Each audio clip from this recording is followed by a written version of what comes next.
Want to speak real Finnish from your first lesson? Sign up for your free lifetime account at finishpod101.com. You've decided to study a new language, so now what? Well, you want to become fluent fast, right? Here are the top 5 shortcuts to learning a language. Number 1, create a study schedule and set some goals. Many language learners are unorganized. Creating a schedule allows you to free up time to study consistently. Goals give you motivation and something to strive for. Number 2, make it fun.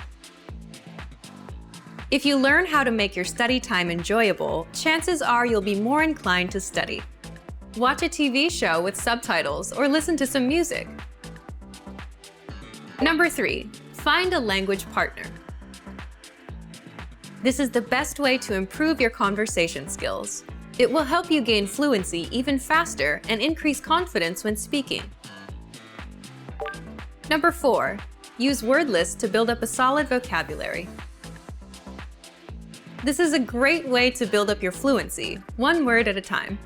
Luckily, we have all the word lists you need, with a range of topics, from food to love. Choose whichever language you want to study and go. Number 5, don't be afraid to make mistakes. Nothing helps you improve more than correcting your own errors. You're more likely to remember it correctly the next time around. Everyone makes mistakes. Don't be afraid to learn from them. There's no magical way to learn a new language overnight, but doing all of these can really help your learning process. And remember, if you're interested in getting on the fast track to fluency, sign up for your free lifetime account. No credit card required, and you'll get the best free online resources. Start learning now. Want to finally start speaking in your target language? In this guide, you'll discover the top 7 ways to practice speaking on your own with our lessons. Let's begin. Number 1, shadowing. Shadowing is a proven learning technique where all you do is repeat what you hear in order to practice speaking. So access any audio or video lesson on the site and press the play button to start. Then, as you listen or watch, just repeat the conversations. Or, even easier, read along out loud with the dialogue section.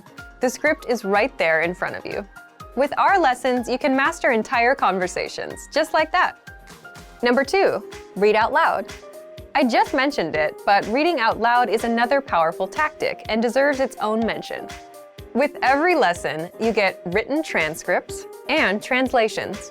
So, as you play the lesson, read the dialogue out loud as you hear it. Why? By reading out loud, you're also practicing your speaking skills. You can do this with the lesson notes, the lesson transcript, or the dialogue tool. With the dialogue tool, you can listen to each line again and again, and repeat out loud until you master them all. Number 3, speed up your reading to speed up your speaking. Being able to speak without thinking is a sign of language mastery. If you're talking to a native and can respond quickly, they'll assume that you're fairly fluent. How can you do this? When you read out loud, try increasing your speed a little bit every time. So, start by reading with the dialogue tool. If you're like most learners, you'll read the first line slowly. That's because you're still getting used to the words, which is okay. Reread it. On your second try, you know most of the words, and you'll read a little faster. Reread it again. On your third try, you'll be even faster, at a native speaker's speed. And being able to read these phrases out loud and fast will help you speak fast. Number 4, record and compare yourself with native speakers. In order to sound like a native speaker, you must imitate native speakers. So here's how.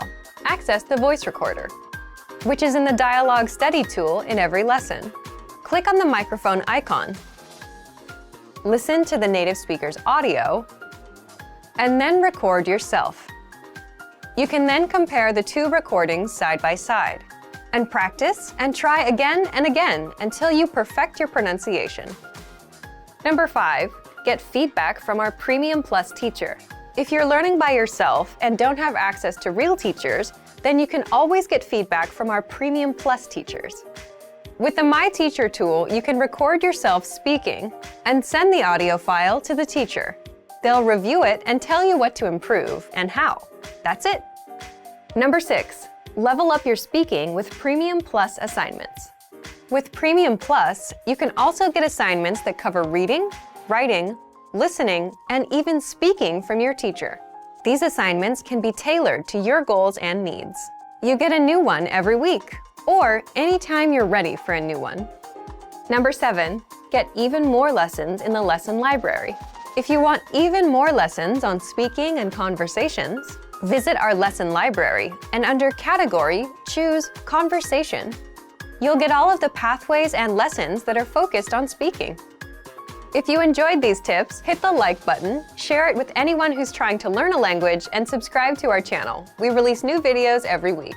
And if you're ready to finally learn language the fast, fun, and easy way, and start speaking from your very first lesson, get our complete learning program. Sign up for your free lifetime account right now. Click the link in the description. I'll see you next time. Bye! Speaking from your teacher. These assignments can be tailored to your goals and needs. You get a new one every week, or anytime you're ready for a new one. Number 7. Get even more lessons in the lesson library. If you want even more lessons on speaking and conversations, visit our lesson library and under Category, choose Conversation. You'll get all of the pathways and lessons that are focused on speaking. If you enjoyed these tips, hit the like button, share it with anyone who's trying to learn a language, and subscribe to our channel. We release new videos every week. And if you're ready to finally learn language the fast, fun, and easy way, and start speaking from your very first lesson, get our complete learning program. Sign up for your free lifetime account right now. Click the link in the description. I'll see you next time. Bye! Speaking from your teacher. These assignments can be tailored to your goals and needs. You get a new one every week, or anytime you're ready for a new one. Number 7. Get even more lessons in the lesson library. If you want even more lessons on speaking and conversations, visit our lesson library and under Category, choose Conversation. You'll get all of the pathways and lessons that are focused on speaking. If you enjoyed these tips, hit the like button, share it with anyone who's trying to learn a language, and subscribe to our channel. We release new videos every week. And if you're ready to finally learn language the fast, fun, and easy way, and start speaking from your very first lesson, get our complete learning program. Sign up for your free lifetime account right now. Click the link in the description. I'll see you next time. Bye! Speaking from your teacher. These assignments can be tailored to your goals and needs. You get a new one every week, or anytime you're ready for a new one. Number 7. Get even more lessons in the... Hey, minun nimeni on Paula. Hi everybody, I'm Paula. Welcome to FinishPod101.com's Suomea 3 minuutissa, the fastest, easiest, and most fun way to learn Finnish. In the last lesson, we learned how to use the verb tulla. Now we will start our lessons dedicated to question words in Finnish. The first one we will be looking at is probably the most common question, what? In Finnish, there are 2 equivalents for this word, mitä and mikä. The first thing to remember about question words is that they always begin the sentence. So how would you ask your friend what he is doing? Do you still remember the to-do verb from the earlier lesson? The question would be, mitä sinä teet? Mitä sinä teet? Let's break it down. Mitä is what in Finnish. Sinä, as I'm sure you already remember, means you. And as we learned from lesson 18, teet is the conjugated form of the verb tehdä, to do. So altogether it is, mitä sinä teet? What are you doing? Now you can make other questions like that using the word mitä. Like if you want to ask, what are you watching? In Finnish that would be, mitä sinä katsot? Mitä is also used in this very common question. What time is it? In Finnish you would ask, mitä kello on? If you translate it literally, it would be, what is the clock? But then how do you use the other word for what? Mikä? Let's see a few examples. So your friend is watching the TV and you want to know what he is watching. Earlier we had the example sentence, mitä sinä katsot? That would translate simply as, what are you watching? But if you want to ask more specifically, what program is that? You would use mikä. Mikä ohjelma tuo on? Also, when you see a specific object you are not familiar with and you want to ask, what is this? You would say, mikä tämä on, instead of mitä tämä on. Mikä is also used in one of the key questions when meeting a new person. Mikä sinun nimesi on? What is your name? Do you still remember how to answer this question? We learned all about it in lesson 1. Now it's time for Paula's points. Do you already know how to ask someone how they are doing in Finnish? You will have to use the question word we just learned. Mitä kuuluu? This literally means what can be heard, although it's used to ask how you are feeling, like what's going on in English. So instead of getting confused and starting to describe what you hear, just answer, hyvä kiitos. Good, thank you. Now you know how to ask questions with the word for what. Don't worry if you get mixed up when to use mikä or mitä. You will be understood for sure, and eventually you will have no problems with it. In the next lesson, we will talk about how to make where questions. Do you know it already? I can promise it's just as easy as what. I'll be waiting for you in the next Suomea 3 minuutissa lesson. Nähdään pian!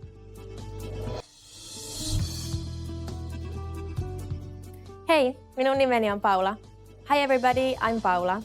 Welcome to FinishPod101.com's Suomea 3 minuutissa, the fastest, easiest, and most fun way to learn Finnish. In the last lesson, we learned how to ask the question what in Finnish. This time, we are going to ask when questions. In Finnish, there are a few different words for this. They are missä, minne, and mihin. Basically, missä is used to ask where something or someone is at the moment, whereas minne and mihin ask where someone is going. Let's have a look at these using some simple examples. Here's a good question you might hear and use a lot. Let's say you're calling your friend and you want to know where she is. What do you say?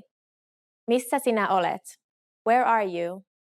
Missä sinä olet? So let's break down this question. First we had missä, which is where, as we already learned. And sinä olet is simply you are, like we have learned in earlier lessons. So this one was really easy, right?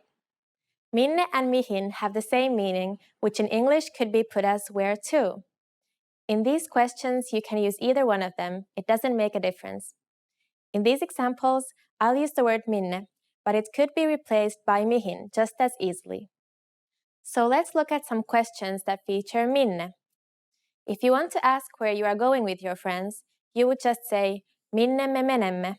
Where are we going? Minne me menemme. You might remember the verb mennä from one of our previous lessons. When you want to ask where someone is from, there is one more question word to remember in Finnish.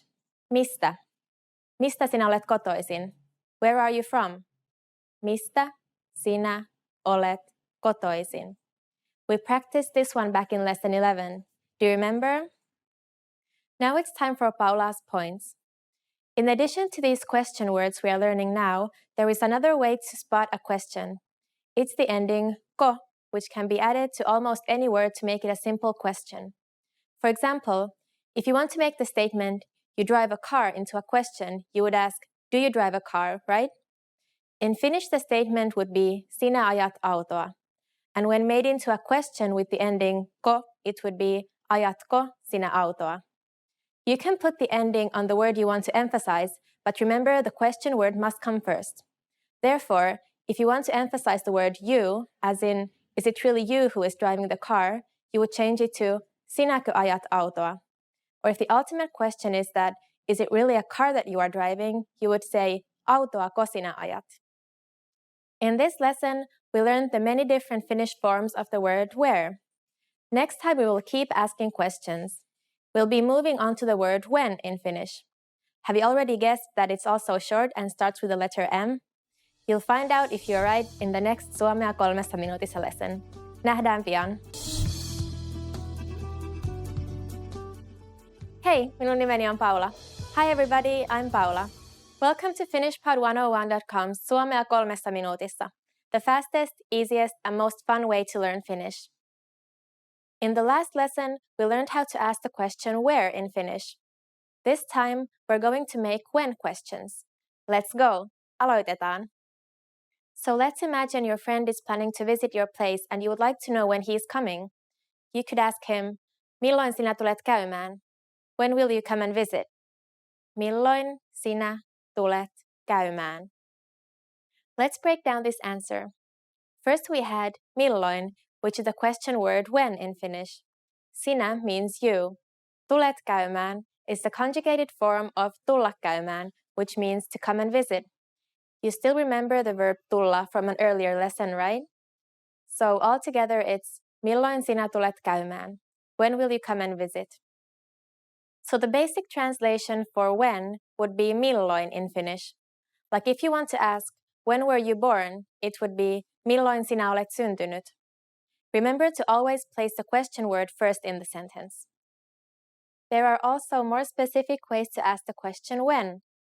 The same as in English, milloin can be a somewhat vague question. If you want to know something more exactly, you could ask mihin aikaan, which would be translated as at what time. For example, if you want to know at what time the train is leaving, you would ask mihin aikaan juna lähtee? At what time is the train leaving? Mihin aikaan juna lähtee? Juna is the Finnish word for train, and lähtee the conjugated form of the verb lähteä, meaning to leave. Another one with the same meaning as mihin aikaan would be monelta. Literally, it means at how many, so you can think of it as meaning at how many hours. Do you still remember the ending ko to indicate a question that we learned in the last lesson? It can often be added so it turns out as moneltako. So let's say you are going to a concert, but you're not sure at what time it starts. You could ask, moneltako se konsertti alkaa, which would translate as, at what time is that concert starting?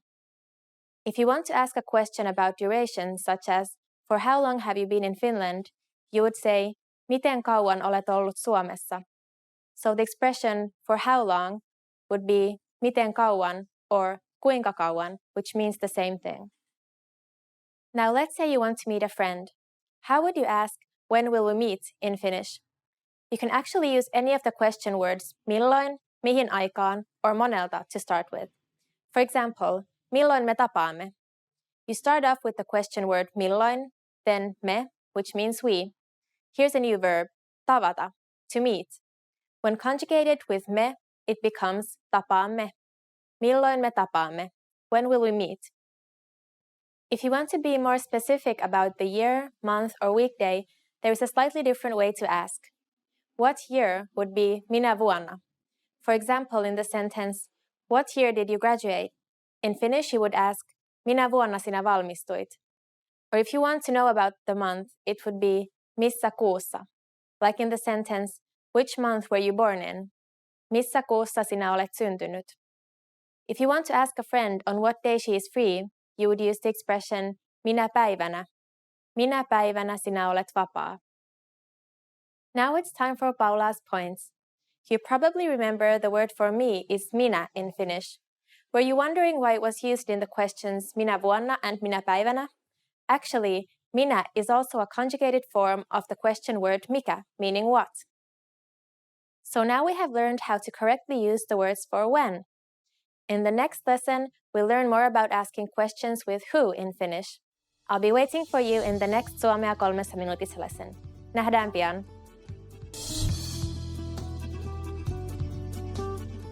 Hey, minun nimeni on Paula. Hi everybody, I'm Paula. Welcome to FinishPod101.com Suomea 3 minuutissa, the fastest, easiest, and most fun way to learn Finnish. In the last lesson, we learned how to ask when questions in Finnish. This time, we're going to ask questions with the Finnish word for who, kuka. Imagine you're in class and there seems to be a new classmate. You ask your friend, kuka hän on? Who is she? Kuka hän on? So let's break down this question. First we had kuka, which is the basic question word for who in Finnish.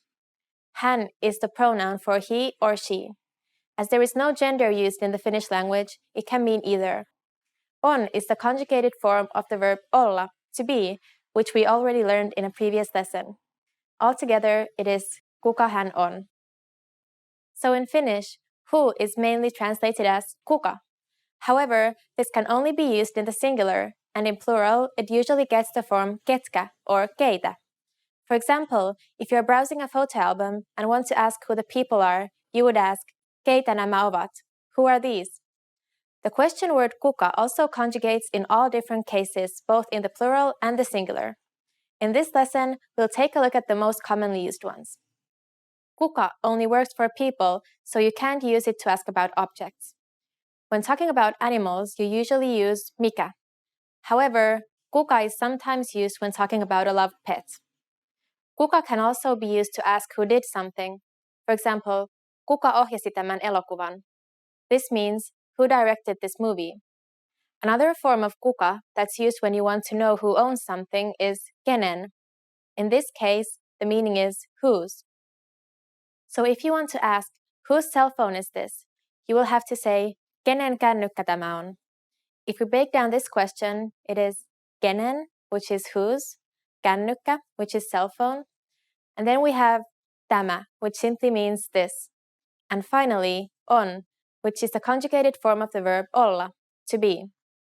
If you thought the item might be owned by more than just one person, you would use the plural. In this case, the plural of kenen is keiden. Another commonly used conjugation of kuka is kenelle, which means for whom. So if you want to know for whom is this letter, you'd ask, kenelle tämä kirje on? Or if it is for more than one person, keille tämä kirje on? And if you wanted to find out from whom the letter is, the question word changes into keneltä tämä kirje on? Or in the plural, if the letter had been written by more than one person, keiltä tämä kirje on? Now it's time for Paula's points. This is a useful sentence to remember. You get a knock on your door and you want to know who it is. You can simply ask, kuka siellä, which directly translated would mean, who is there? Also, if you get a phone call and the caller forgets to introduce himself, you can politely ask, anteeksi, kuka siellä on? Excuse me, who is this? In this lesson, we learned how to correctly use the word for who, kuka, and also some of its common conjugations. The next lesson will be our last of this absolute beginner series. We will deal with the last question word, miksi. Do you already know what it means? If not, you'll find out in the next Suomea 3 minuutissa lesson. Nähdään pian!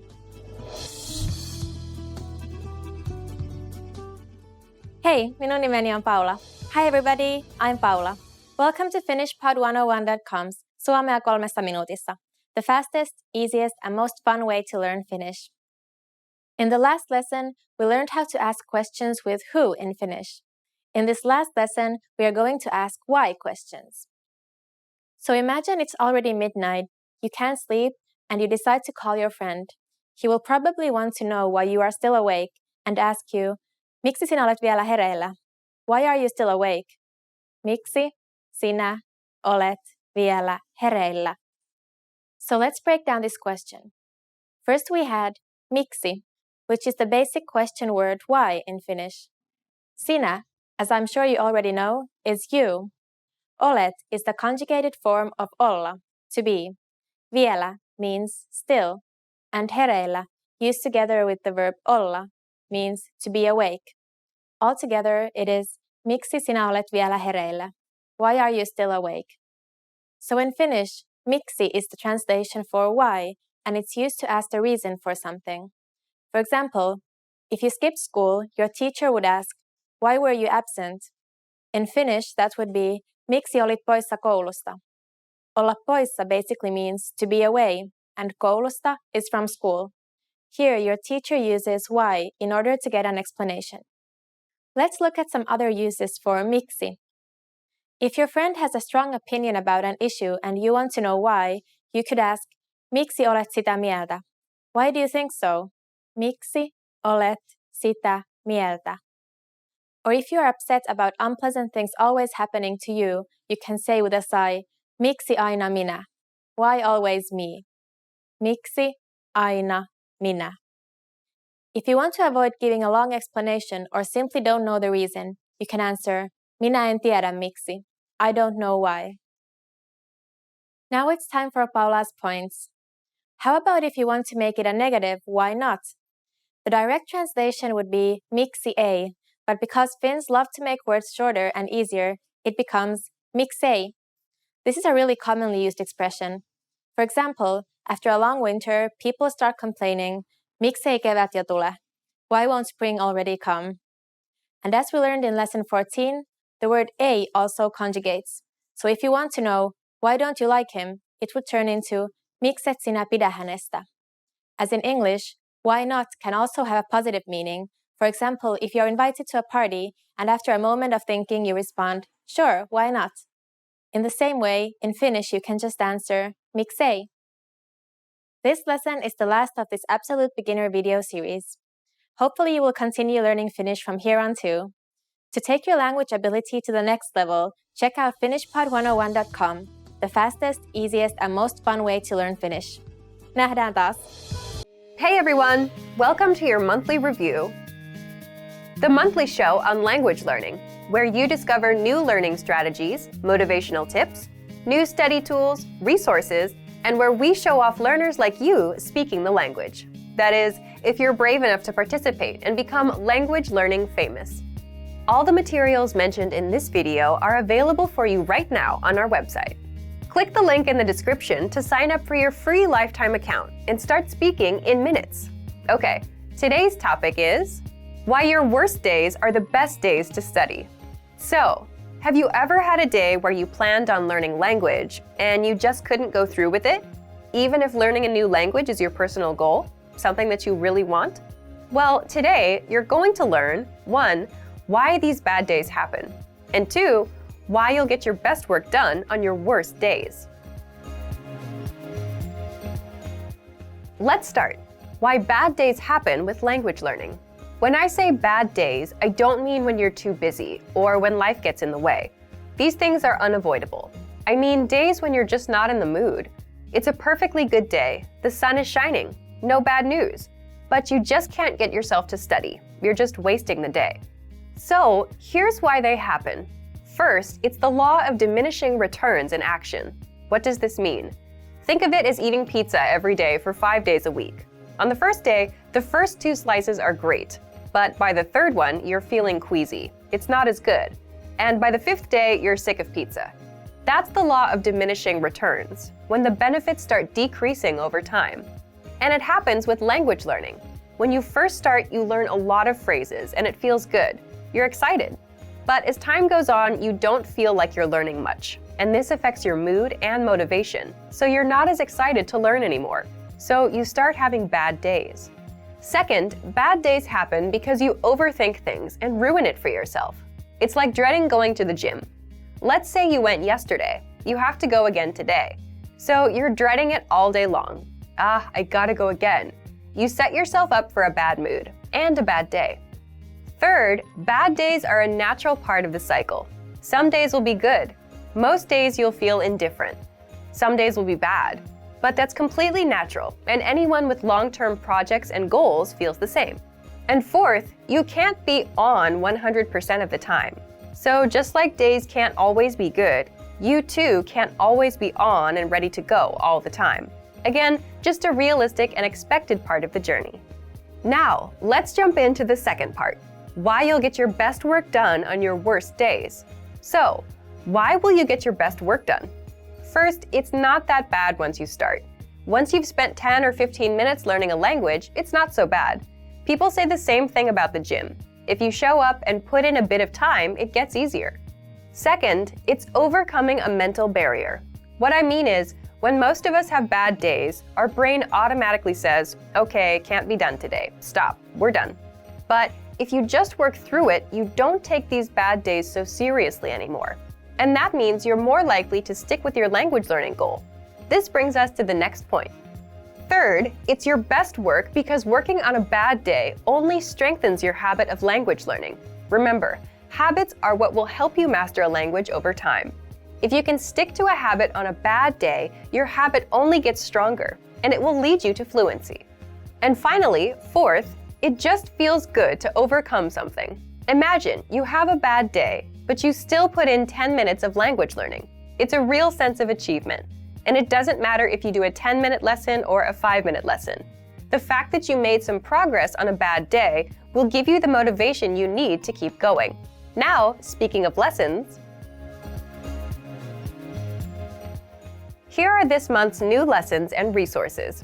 First, the Best of 2018 Language Learning Cheat Sheets. If you want to get access to all of our conversation cheat sheets that we sent out this year, here's your chance. Download this PDF bundle right now. Next, the brand new Supermarket Cheat Sheet. With this cheat sheet, you'll learn must-know shopping phrases and vocab for meats, vegetables, and all products that you'll find in a supermarket. And finally, the most common adjectives. If you're a beginner and don't yet know these adjectives, then this is a perfect chance to boost your vocabulary. This 1-minute lesson will get them stuck in your head, guaranteed. To get these free lessons and resources, just click the link in the description below. All right, everyone. Now we're asking you to submit a video or audio file of yourself speaking the language. If you do, you'll win 3 free months of access to our learning program, which includes your very own teacher. Here's the challenge for you. Yes, everyone watching this. Record a 30-second to 1-minute video or audio clip. Introduce yourself in the language. Share your name, where you're from, and why you're studying this language. And you'll win a 3-month Premium Plus subscription. To submit, click on the link in the description. Sign up for your free lifetime account. Then, fill out the form. Attach the audio or video file, and press submit. We may feature you in next month's episode. So a lot of learners will see you and your progress, and will hopefully get inspired to improve and master the language. To submit a recording, click the link in the description and follow the instructions on the page. So thank you for watching this episode of Monthly Review. Next time, we'll talk about how to set achievable language learning goals and resolutions. In the meantime, submit your recording if you're brave. Like and share this video, and leave a comment to tell us what language learning tactics you'd like us to talk about. See you next time. Bye!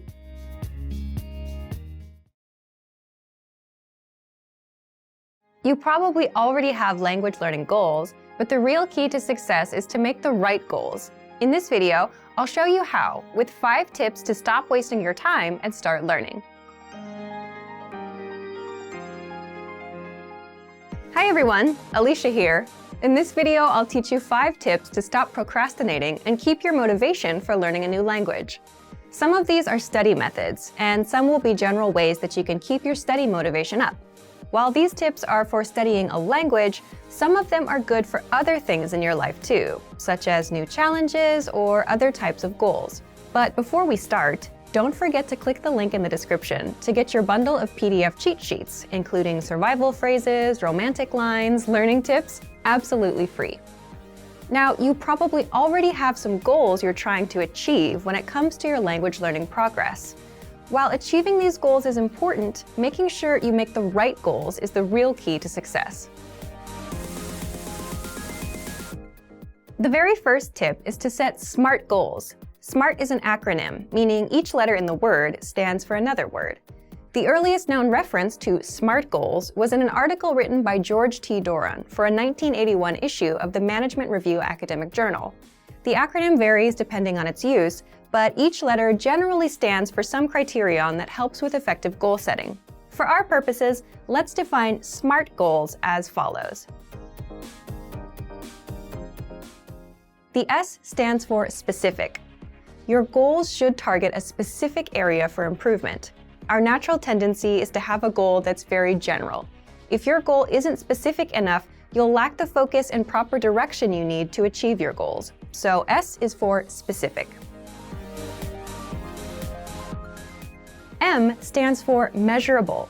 Your goals should be quantifiable. They should be able to indicate progress in some way. You have to be able to track your progress, otherwise you won't know if you're getting any closer to your goal. As you see yourself getting closer and closer to your goal, your motivation will go up. So your goals need to be measurable. A stands for achievable. Your goals have to be achievable. Many people want to become fluent in their target language immediately. However, this goal is unrealistic. Your goals have to be achievable. If your goal is too challenging for your current level, it will only demotivate you when you aren't where you think you should be. Instead, think about what results can realistically be achieved given your level, your resources, and any constraints, such as time. So make sure that your goal is actually achievable. R stands for relevant.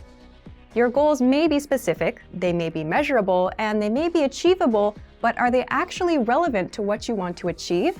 Don't just do a lot of things. If you're focused on improving your speaking skills in your target language, make sure that you spend your time having conversations with others. Make sure you're doing the right things so that your efforts actually bring you closer to your goal instead of just giving you more work. T stands for timely. You need to set a deadline for your goals. If you don't specify when you plan to achieve the result you've set for yourself, it's very easy to put off the task. You can delay it until tomorrow, the next week, or the next month, and at this rate, you'll never get things done. So your goal must have an end date. So remember, tip number 1 is to set SMART goals: specific, measurable, achievable, relevant, and timely. So, for example, a goal you could make is registering for a challenging test, a test that's a little bit beyond your current level. I hate failing, so if I register for a challenging test, I'm motivated to study because I don't want to fail. This is a good example of a SMART goal because tests are specific. There are tons of different tests focused on speaking, grammar, and comprehension. Pick a test that can measure the specific area in which you'd like to grow.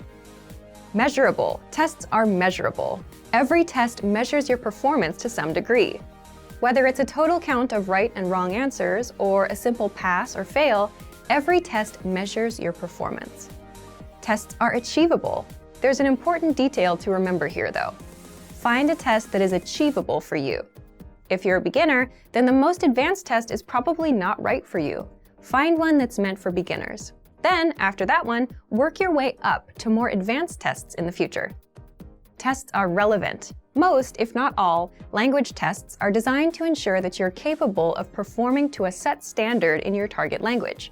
Lower-level tests are designed to ensure that you can handle the most essential aspects of your target language. But there are tests for all levels, including higher education entry exams that could be difficult, even for native speakers. Pick the one that's right for you. And finally, tests are timely. If your test is completed in a physical location, then this one is obvious. You have to be at that spot at the set time, ready to take the test. There's no wiggle room. But even online tests will most likely have a deadline for you to complete them. The second tip to help you stop procrastinating and to keep your motivation up is to create a diary or social media account that you can update every day. This may seem simple or even unrelated to language learning, but by creating a diary in your target language, you have the chance to actually create in the language itself. Creating a diary is also a great way to practice writing in your target language. Another method is to create a social media account, which gives you the chance to connect with other people who are working toward the same goals as you. Maybe they can even give you feedback on your writing. If you're following people online who regularly share good resources, those can be really helpful for you too. It lets you find new tools that can encourage and motivate you, especially if they relate to some of your other interests, such as music or books in other languages. This is a really good way to take a few minutes every day to work towards your goal, without it even seeming like work. The third tip is to focus on understanding a specific TV show or movie. Try to watch a movie in your target language without any subtitles, or try to understand your favorite TV show that's in your target language. If you don't already have a goal like this, it can be a fun way to practice. If your friends often talk about a particular TV show, it could be a good way to study, and a fun way to keep your motivation up together. Plus, TV shows and movies often use the language in a way that's vastly different from the conversations provided in traditional textbooks, so you often get to hear different vocabulary choices. It's a very powerful way to learn a language and end up sounding more like a native speaker. Tip number 4 is to enroll in a regular language course. Register for something you have to go to or you have to participate in regularly, meaning every week or 2 times a week or maybe even every day. The point of this is it's something that gives you a pattern to follow. Forming a study habit will help you progress very quickly. It will make it easier for you to achieve your language learning goals. Once you form the habit, you won't even have to think about starting each time. It'll just be natural. Have something that you must take responsibility for.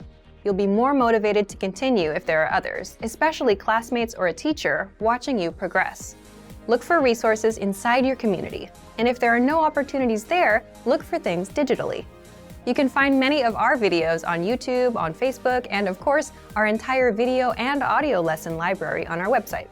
The lessons on our website also come with assignment courses, so you can test your knowledge. The last tip is to make your goal public. Share your goal. Tell people about your goal. For example, if you want to give a business presentation in your target language this year, then tell your colleagues or your boss about it. Some people may find what you're doing interesting, and they can support you. This kind of pressure can help push people forward who have trouble motivating themselves alone. By telling others about your goal, you'll feel more accountable. Because you told somebody that you were planning on doing something, there's an underlying sense of guilt if you don't accomplish the task. You may feel that you have failed your peers in some way, even if there's no direct pressure from them. Using this technique, you can push yourself into moving forward toward your goal, especially at times when you feel the least motivated. And that brings us to the end of our 5 tips to stop wasting time and start learning a language. We've talked a lot about how to set goals for yourself and think about new challenges.